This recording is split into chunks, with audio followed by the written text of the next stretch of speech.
Welcome to Coding. This is your weekly cybersecurity podcast. We take the latest news, the stories, break them down, and really give you the essential insights you need to stay informed, stay safe. Today, we're diving into, well, a fascinating collection of recent reports. Everything from browser vulnerabilities being actively exploited to, the surprising human factors that leave us all at risk, and even how AI is shaping the future of defense. Okay, let's unpack this. Yeah, it's quite a mix. What's fascinating is how these incidents seem quite different on the surface, right? You've got a critical Google Chrome bug, Yeah. then this bizarre hacker-for-hire case.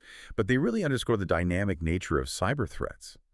It's a great reminder. Security isn't just about the tech. It's also deeply rooted in human behavior, organizational culture. That's a really powerful point, the human behavior side, though I think for many, the technical stuff still feels like the main line of defense. So maybe let's start there.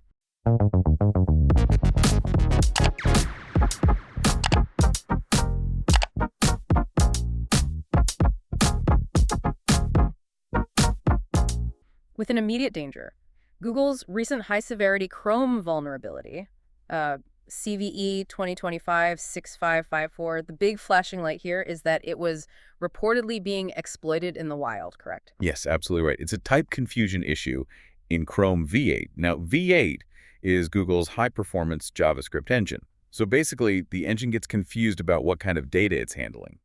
And that confusion allows an attacker to achieve arbitrary read-write operations. Meaning they can read or change data? Exactly. They could potentially manipulate or steal, well, pretty much any data in browser's memory. Think sensitive data theft, extracting login tokens, or even deploying malware or ransomware. Just by getting someone to visit a specific web page? A specially crafted HTML page, yes. That's all it could take. And what really caught my eye was Google confirming active abuse. This isn't just a maybe, it's happening. Precisely. And the fact that Clément Lessine from Google's threat analysis group, TAG, discovered it, that's significant.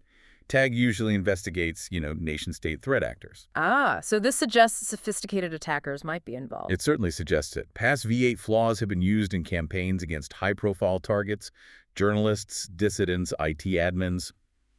If we connect this to the bigger picture, it's a stark reminder that even the most common software, like your browser, can have these critical vulnerabilities. Okay, so practical takeaway. What do people need to do right now?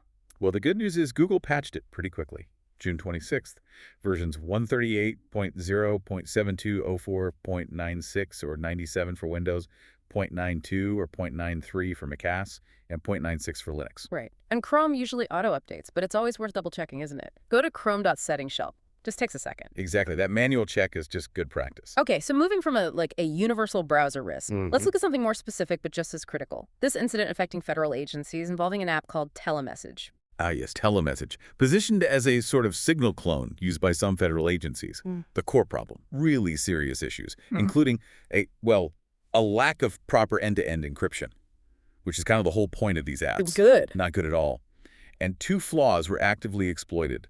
CVE 2025-48927, that allowed extracting sensitive data from memory dumps, and CVE 2025-48928, which could let attackers access exposed passwords. Wow, and this reminds me of that Signalgate scandal, right? Where former U.S. National Security Advisor Mike Waltz accidentally added a journalist to a secret chat that revealed they were using telemessage and its weaknesses. That's the one. And the fallout was significant. Hackers apparently stole chat logs, metadata, from around 60 government officials. We're talking Secret Service members, a White House official. That's a massive breach of sensitive communication. Absolutely. And CISA, the U.S. Cybersecurity and Infrastructure Security Agency, took it very seriously. They issued a clear directive. Federal agencies had to patch by July 22nd or just stop using the app completely. So ditch it if you can't fix it. Pretty much. It raises huge questions about how communication tools are vetted, especially for government use.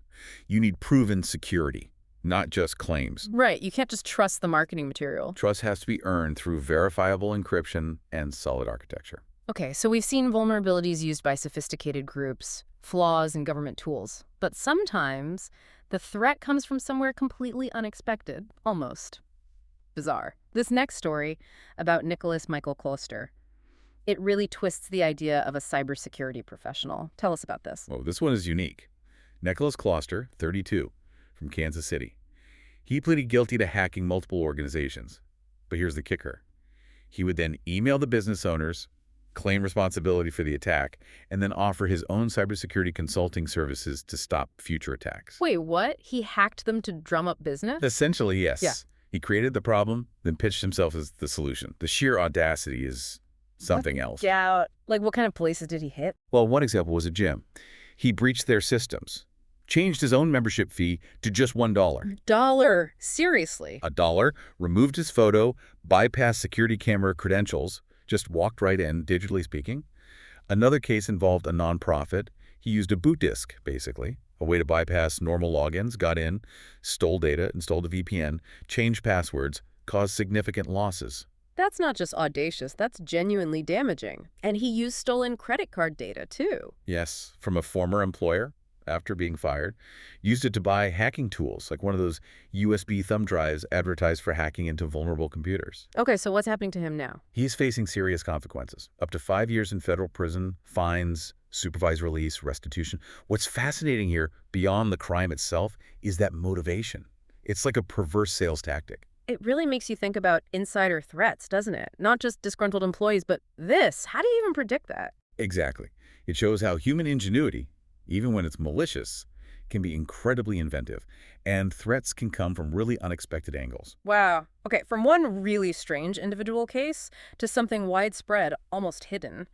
Let's talk about phishing, especially in healthcare. You mentioned a stat. 95% of attacks go unreported. That seems incredibly high. It is staggeringly high. It points to a massive blind spot in a critical sector. And the reasons are complex. Often staff fear they'll be blamed if they click something they shouldn't have. Right, the shame factor. Exactly. Or they assume IT teams are just too overloaded to deal with another report. Or sometimes maybe they just miss the signs, especially with outdated systems making reporting difficult. It's systemic. And the scale of the problem, the numbers are pretty bleak, aren't they? They are. 60% of healthcare orgs had email-related breaches last year.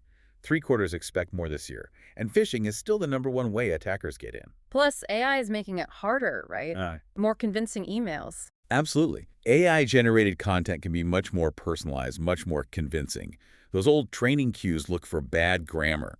Generic greetings that are becoming less reliable. Fast. So it's not just a tech problem, it's a people and culture problem. Spot on. Yeah. You need that organizational culture where reporting isn't punished, where it's seen as a vital defense. It's almost organizational psychology, creating psychological safety for the people on the front lines. Without that, the best tech will only get you so far. So what are the solutions then? What actually works? Well, leadership buy-in is huge, making it clear from the top that reporting is valued.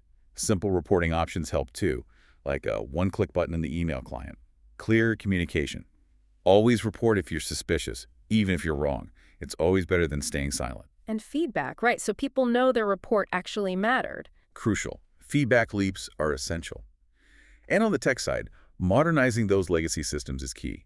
Implementing proactive features, real-time threat detection, blanket encryption, maybe contextual tagging of suspicious content. Automation can filter a lot of the noise, flag anomalies, identify spoofed domains. It sounds like a mix of empowering people and better tools. It has to be both. Are organizations truly empowering their staff or just handing them a rule book? Big difference. Okay, let's shift gears again. Another recent incident, this time in the transportation sector. Hawaiian Airlines. They reported a cybersecurity event back on June 23rd. Flights were okay, thankfully, but scattered spider. Is that the suspected group? That's the strong speculation, yes. From security experts, media reports, the group's also known as UNC 3944. They've been hitting U.S.-based retailers pretty hard lately. This suggests they might be expanding possibly into airlines and transportation. Charles Carmichael over at Mandate Consulting said the attack bears the hallmarks of this group. So a known active group potentially shifting targets. What was Hawaiian Airlines' response? Pretty much by the book. They moved to safeguard operations and systems, brought in third-party cybersecurity experts, notified authorities. Standard but necessary steps. And what's the key lesson here for other organizations, especially facing groups like Scattered Spider? It really reinforces a core point. Even against sophisticated threats, foundational security practices are incredibly effective. Mandiant, for instance, advises industries targeted by this group to focus on robust identity verification processes, especially for help desk staff. Ah, because help desks are often targeted for resets and access. Exactly. And deploying phishing-resistant multi-factor authentication, MFA. These aren't necessarily the newest, flashiest things, but they work. They're incredibly potent against common intrusion methods, especially those using social engineering. Back to basics, but basics that actually make a difference. Precisely. All right, let's end on something more forward-looking, a topic that's everywhere: artificial intelligence. How is AI impacting cybersecurity, particularly in, say, telecommunications, but with broader implications for everyone? AI's potential in telecoms is immense. It's already being used to optimize network performance through real-time analysis, automation. Think predictive maintenance, identifying potential equipment failures before they happen. Optimizing capacity planning by predicting network demands. AI is becoming crucial for just keeping complex networks running smoothly. And beyond the network itself, customer side. Yeah, enhancing customer experience too. Yeah. Proactive support, analyzing usage patterns to predict issues before the customer even notices, personalization of services. It's really embedding itself throughout the operation. Okay, but the security angle. How does AI help or maybe hinder security directly? Great question. Directly, AI is powerful for proactive monitoring, detecting subtle anomalies that can signal fraud, spam, phishing attacks, even fake reviews. You can spot patterns humans might miss. There's potential for self-healing systems too, though honestly, most operators prefer manual oversight right now. Trust and reliability concerns. Understandable. But here's the fascinating paradox. AI makes threats like phishing way more sophisticated, personalized, harder to spot. The double-edged sword we mentioned earlier. Exactly. Right. But it also offers incredibly powerful new defenses against those same threats. It's both the problem and part of the solution. So, for organizations wanting to harness AI's defensive power, what's the bottom line? The core message is you absolutely need the right data infrastructure. You need an AI-ready setup because AI is only ever as good as the data it uses. Investing in that foundation, clean data, accessible data, the right processing power, that's the key to unlocking AI's potential for security and, frankly, for everything else too. Makes sense. Data is the fuel. Couldn't have said it better. Well, we've certainly covered a lot today, from urgent browser patches and federal agency hacks to that really audacious hacker for hire, the quiet crisis of unreported phishing, and this whole complex picture with AI. It feels like we've unpacked quite a bit about staying safe out there. Yeah, and the bigger picture that emerges, I think, is pretty clear. Technology and threats, they evolve incredibly fast, lightning speed, but the fundamentals of good cybersecurity, they persist. Prompt patching, understanding human behavior, that cultural piece we talked about, building resilient systems, and really fostering that culture of security. Those remain our most powerful defenses. Knowledge is great, but it's only valuable when it's understood and actually applied. That's a great final thought. So as you, our listeners, navigate your digital world this week, maybe consider this. Are you just reacting, just patching when forced? Or are you proactively building a more resilient, more informed, maybe even a calmer, coding-aware approach to your digital life? Thank you for joining us on Calm Coding. We'll be back next week with more news and stories. Stay safe out there.